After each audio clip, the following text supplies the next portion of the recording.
čia mes, suvalkiečiai, mėgstantys keliauti. Atostogas planuojame pasirinkdami žygio batus, o ne paplūdimio šlepetės. Nors sąnariai jau girgžda, tačiau pasiektas tikslas viską atperka. Kelionę į Norvegiją, Lofotenų salyną planavome 4 metus. Užsibrėžėme tikslus, kuriuos norėjome pasiekti. Vienas iš tikslų – tai Reinebringen kalnas, kuris reprezentuoja Lofotenus. Tad viskas nuo pradžių. Lofotenai – Norvegijos salynas, kuris yra už poliarinio ratų. Kaimelis ilgu ir išsamiu pavadinimu O jau nebetoli. Jis yra Lofotenų salų pabaigoje. Norvegijos keliai yra esminė kelionių automobiliu dalis. Nors jie ir atima daug laiko, tačiau yra labai gražūs, tiesiog džiugina akį. Būtent todėl, kad turistui Norvegija yra ne tik fjordai, bet ir keliai. Norvegija tampa vis populiaresnė tarp šalto vandens banglentininkų.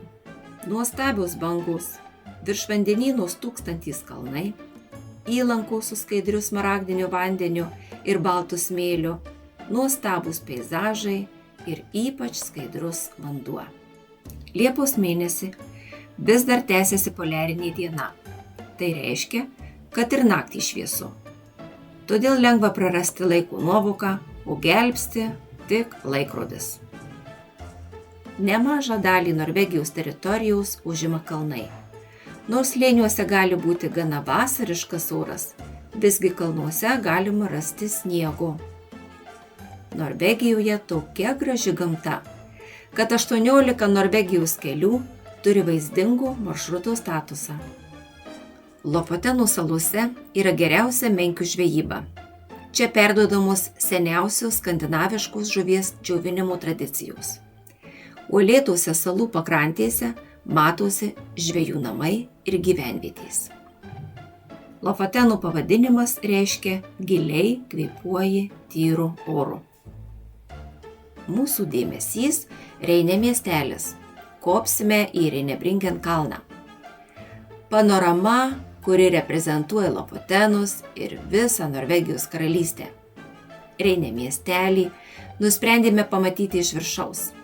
Kelios valandos lipimo laiptais ir mes jau viršuje. Kalnas vadinasi Reinebringen. Tai populiarus žygis Lofotenų salyne, priskiriamas prie pavojingų. Tai, ką pamatėme, jokios anksčiau matytos nuotraukos ar vaizdo įrašai neperteikė to tikrųjų grožio. Tai buvo tiesiog įspūdinga. O šiuo metu čia esam. Jo. Dabar eisim ir tada kilsim į kalną. O, iš tos pusės. Čia visą laiką. O jeigu dar norėsim, sakė, tuos 3 kilometrus, tai va čia yra labai gražu, aš tam kampe. Aha, bet ten reikia eiti... Eisim. Kepurę neisiu, aš neisiu. Aš tai gal eisiu. Tai užtemsi, mamytė. Ne. O, ten kažkur lyja. Mes tikimės, kad mus lietutis aplenks. Pirmin.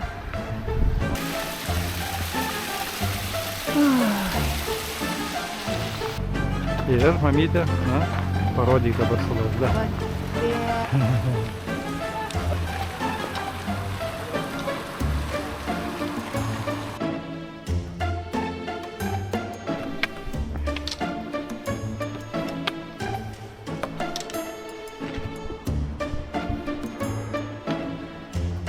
Kuku.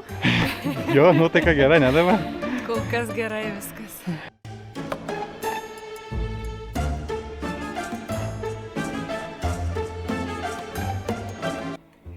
Iš visų viršukalnių, į kurias šios kelionės metu teko lipti, tik čia buvo specialiai įrengti laiptai. Viso apie 2000 laiptelių į viršų ir, žinoma, tiek pat žemyn. Siauri laiptai, kalnas status, tad buvo ką veikti. Kitą dieną skaudėjau kojas taip, kad vaikščiojome kaip pingvinai.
Thank you.